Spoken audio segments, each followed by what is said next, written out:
आप देख रहे हैं समाचार एजेंसी ऑफ इंडिया में साइन न्यूज। नमस्कार दोस्तों, समाचार एजेंसी ऑफ इंडिया की साइन न्यूज में लिमिटेड लालटेन के 767वें एपिसोड में एक बार फिर आपका स्वागत है।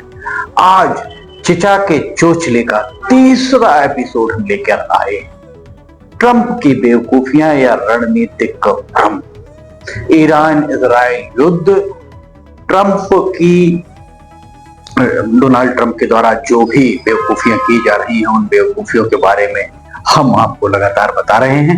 ट्रंप की कूटनीतिक चूकें और भारत की अग्नि परीक्षा।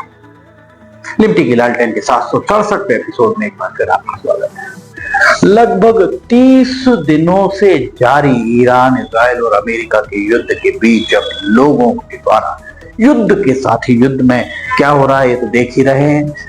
इसके साथ ही दुनिया के चौधरी अमेरिका, जो दुनिया का चौधरी कहा जाता है, अमेरिका सबसे शक्तिशाली देश विश्व का माना जाता है। अमेरिका के राष्ट्राध्यक्ष डोनाल्ड ट्रंप की बेवकूफियों का आनंद भी जमकर लिया जा रहा है।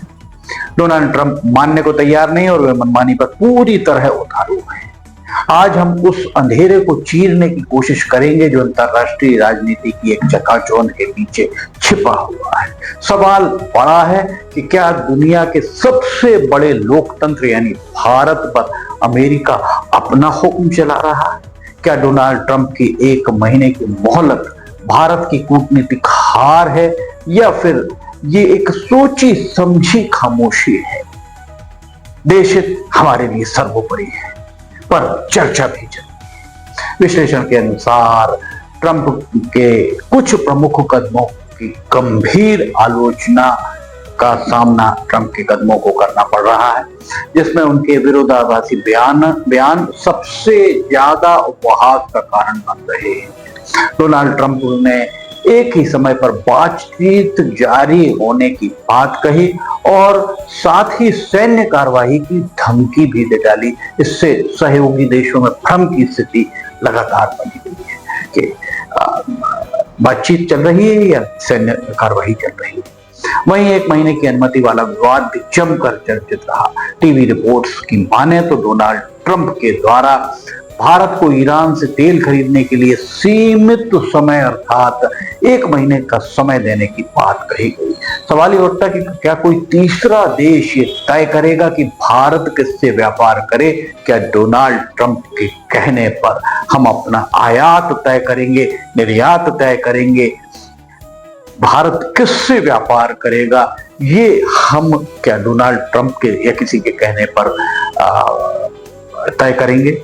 ये निर्णय वैश्विक स्तर पर अमेरिका की आर्थिक ताकत का प्रदर्शन था, लेकिन आलोचकों ने इसे अत्यंत बहुत ज्यादा हस्तक्षेप निरूपित किया है। वास्तव में ट्रंप का हस्तक्षेप बहुत ज्यादा है।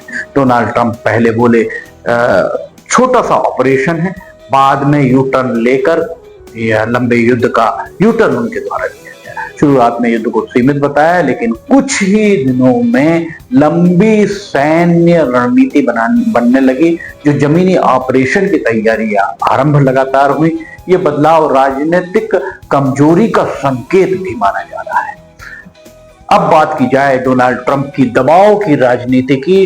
ट्रंप की मैक्सिमम प्रेशर नीति का असर ये रहा कि ईरान पर प्रतिबंध लगाया और भारत जैसे अन्य देशों पर अप्रत्यक्ष दबाव भी उनके द्वारा बनाया गया जो उचित नहीं माना जा सकता है। इससे अमेरिका की छवि सहयोगी देशों के नियंत्रक के रूप में बनने लगी, जो अमेरिका के लिए खतरे की घंटी है। वर्तमान वैश्विक परिदृश्य में एक बार फिर बारूद के ढेर पर बैठा सब कुछ दिख रहा है कि ईरान इजराइल और बाकी देश बारूद के ढेर पर बैठे हुए हैं। मध्य पूर्व में ईरान और इजराइल के बीच छिड़ी सीधी जंग ने पूरी दुनिया की आपूर्ति श्रृंखला और कूटनीतिक समीकरणों को झकझोर कर रख दिया है। ऐसे में अमेरिका की सत्ता में डोनाल्ड ट्रंप की वापसी ने इस आग में घी डालने का काम किया, बुझाने की बजाय। उनकी आवेग के साथ दूरदर्शी नीतियों से ने जो कुछ भी स्थितियां पैदा करी वे सबके सामने हैं। ट्रंप का अमेरिका फर्स्ट का नारा दुनिया के लिए ग्लोबल क्राइसिस फर्स्ट बनता दिख रहा है। इन सब के बीच सबसे बड़ा सवाल यह है कि दुनिया के सबसे बड़े लोकतंत्र और एक उभरती हुई वैश्विक महाशक्ति भारत के लिए इसका क्या अर्थ है। हाल ही में ट्रंप ने भारत को ईरान से तेल खरीदने के लिए सिर्फ 1 महीने की अनुमति दी है। लोग पूछ रहे हैं भारत चुप क्यों है? क्या कोई तीसरा देश हमें बताएगा कि हम व्यापार किससे करें किससे नहीं? भारत की चुप्पी में कहीं ना कहीं कूटनीतिक बात शामिल है, लेकिन इस चुप्पी के पीछे एक गहरी कूटनीति छिपी हुई है। भारत का प्रतिकार शोर नहीं, एक्शन है। चाबहार बंदरगाह भारत के लिए सिर्फ एक पोर्ट नहीं बल्कि पाकिस्तान को दरकिनार कर मध्य एशिया पहुंचने का रास्ता है। ट्रंप के दबाव के बावजूद भारत ने ईरान के साथ 10 साल का नया समझौता किया है। ये भारत का मौन प्रतिकार इसे माना जा सकता है, जो अमेरिका को ये बताता है कि रणनीतिक स्वायत्तता, स्ट्रेटेजिक ऑटोनॉमी पर भारत कोई समझौता नहीं करेगा। ये भारत की सफलता है। दोस्तों, ये समझना जरूरी है कि अमेरिका की ये अनुमति कोई खैरात नहीं है, ये डॉलर का अहंकार है। दुनिया का 80% व्यापार डॉलर में होता है और अमेरिका इसी का फायदा उठाकर देशों को प्रतिबंधित करता है। भारत खामोश नहीं, जो स्थितियां हैं उस हिसाब से भारत खामोश नहीं है, बल्कि भारत रुपया और रियाल व्यापार के जरिए डॉलर की इस तानाशाही को चुनौती देने की तैयारी कर रहा है। ये बात भी कहीं ना कहीं से निकल कर आ रही है। ट्रंप को पता है कि अगर भारत चाबहार से पीछे हटा तो वहां चीन जाकर बैठ जाएगा, जो अमेरिका के लिए सबसे बड़ा सरदर्द साबित होगा। इसलिए भारत इस समय वेट एंड वॉच की नीति अपना रहा है। देश का हित सबसे ऊपर है और यही लिमटी की लालटेन का आज का भी संदेश हम देना चाह रहे हैं। आगे हम चर्चा करते हैं। जब डोनाल्ड ट्रंप की विदेश नीति का विश्लेषण करते हैं तो ये स्पष्ट हो जाता है कि ये भू राजनीतिक को एक रियल एस्टेट डील की तरह चलाते हैं। भूज राजनीति को एक रियल एस्टेट की तरह चलाते हैं, जहां दीर्घकालिक राजनीतिक समझ का अभाव साफ झलकता हुआ दिखता है। ईरान और इजराइल के युद्ध में कोई रातों रात विवाद नहीं उपजा है, जो विवाद है वो रातों रात नहीं उपजा है। ईरान और इजराइल के बीच अस्थिरता दशकों का परिणाम है, लेकिन इस समय ट्रंप द्वारा अपनाई गई एक तरफा नीतियां कूटनीतिक दृष्टिकोण से भारी भूल साबित होती दिख रही है। ट्रंप की सबसे बड़ी बेवकूफी यह है कि बिना किसी एग्जिट स्ट्रेटजी के मैक्सिमम प्रेशर की नीति लागू के द्वारा की गई है। ईरान पर कड़े प्रतिबंध लगाना और इजराइल को बिना किसी शर्त सैन्य समर्थन देना। देखिए, दोनों एक तरफ प्रतिबंध लगा रहे हैं, एक तरफ बिना किसी शर्त के सैन्य समर्थन दे रहे हैं। एक ऐसा कदम है जिसे मध्य पूर्व में शांति के हर रास्ते को इस कदम ने बंद कर दिया है। ट्रंप ये समझने में पूरी तरह विफल रहे हैं कि ईरान को दरकिनार करना का परिणाम केवल युद्ध ही हो सकता है। उनकी इन नीतियों ने न केवल अमेरिका के सहयोगियों को खतरे में डाल दिया है, बल्कि भारत जैसे मित्र देश के लिए एक धर्म संकट खड़ा कर दिया है। भारत दुनिया का तीसरा सबसे बड़ा तेल आयातक देश है। हमारी अर्थव्यवस्था की धमनियों में बहने वाला खून ऊर्जा ही है। ऐसे और ईरान ऐतिहासिक रूप से भारत को कच्चे तेल का एक महत्वपूर्ण और सस्ता स्रोत रहा है। डोनाल्ड ट्रंप द्वारा जिस 1 महीने की मोहलत का जिक्र किया गया वह ट्रंप प्रशासन की अदूरदर्शिता और अहंकार का चरम से माना जा सकता है। एक संप्रभु राष्ट्र होने के नाते भारत को यह तय करने का पूर्ण अधिकार है कि वो अपनी ऊर्जा जरूरतें कहां से पूरी करेगा। ट्रंप का यह रवैया है कि अमेरिका भारत को अनुमति दे रहा है, न केवल कूटनीतिक शिष्टाचार के खिलाफ है, बल्कि भारत के बढ़ते वैश्विक कद का भी अपमान है। ट्रंप प्रशासन की ये भूल है कि वे पुराना भारत समझ रहे हैं भारत को। आज का भारत ना दबाव में टूटता है, ना ही धमकियों के आगे झुकता है। अमेरिका की ये नीति अंततः भारत को रूस और अन्य गैर पश्चिमी देशों के और करीब धकेलने का काम कर रही, जो खुद अमेरिका के दीर्घकालिक हितों के लिए बड़ा झटका है। अगर डोनाल्ड ट्रंप की नीतियों में कोई सबसे बड़ी राजनीतिक चूक है तो वो ये है चाबहार एयरपोर्ट को लेकर अमेरिका का रवैया। चाबहार के भारत के लिए न केवल एक बंदरगाह है, वह international north south transport corridor की रीढ़ है और ये पोर्ट पाकिस्तान के ग्वादरा पोर्ट का सीधा जवाब है और अफगानिस्तान तथा मध्य एशिया तक पहुंचने के लिए भारत का एक सुरक्षित मार्ग है।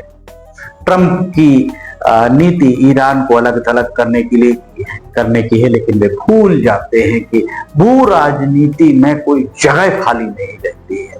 अगर अमेरिकी प्रतिबंधों के डर से भारत ने चाबहार से कदम पीछे खींचे तो ईरान अपनी बाहें फैलाकर चीन का स्वागत करेगा। चीन पहले ही ईरान के साथ $400 बिलियन की रणनीतिक समझौता कर चुका है। ट्रंप की सबसे बड़ी कूटनीतिक बेवकूफी है। एक तरफ वे इंडो पैसिफिक में चीन को घेरने के लिए भारत के साथ क्वाड मजबूत करने की बात करते हैं, वहीं दूसरी ओर अपनी ही प्रतिबंधात्मक नीतियों से मध्य पूर्व में चीन के लिए रास्ता साफ कर रहे हैं। भारत का ईरान के साथ चाबहार पर 10 साल का नया समझौता इसी दूरदर्शिता के खिलाफ भारत का मौन लेकिन बेहद बहुत ज्यादा सशक्त एक्शन है, कदम है। अंतरराष्ट्रीय राजनीति में असली खेल हथियारों का नहीं बल्कि करेंसी का होता है। अमेरिका की सबसे बड़ी ताकत उसकी सेना नहीं बल्कि डॉलर है। जब ट्रंप किसी देश पर प्रतिबंध लगाते हैं तो वे वास्तव में उसे स्विफ्ट बैंक प्रणाली और डॉलर में व्यापार करने से रोक देते हैं, लेकिन हर दबाव एक अधिकार को जन्म देता है। ट्रंप की इन्हीं सनक भरी नीतियों के कारण आज डी डॉलराइजेशन एक वैश्विक आंदोलन बन चुका है। भारत खामोश नहीं बैठा है। भारत और ईरान के बीच रुपया रियाल का मैकेनिज्म बहुत तेजी से काम कर रहा है।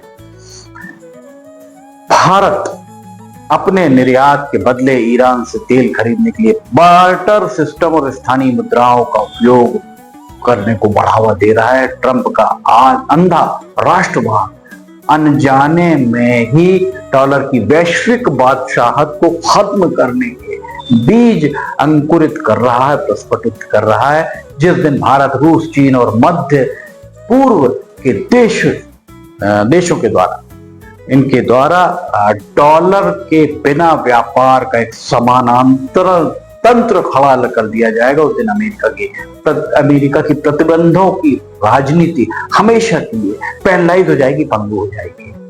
देश हित सर्वोपरि है, जैसा कि लिंटी के लालटेन का संदेश सदा से रहा है, अभी भी है।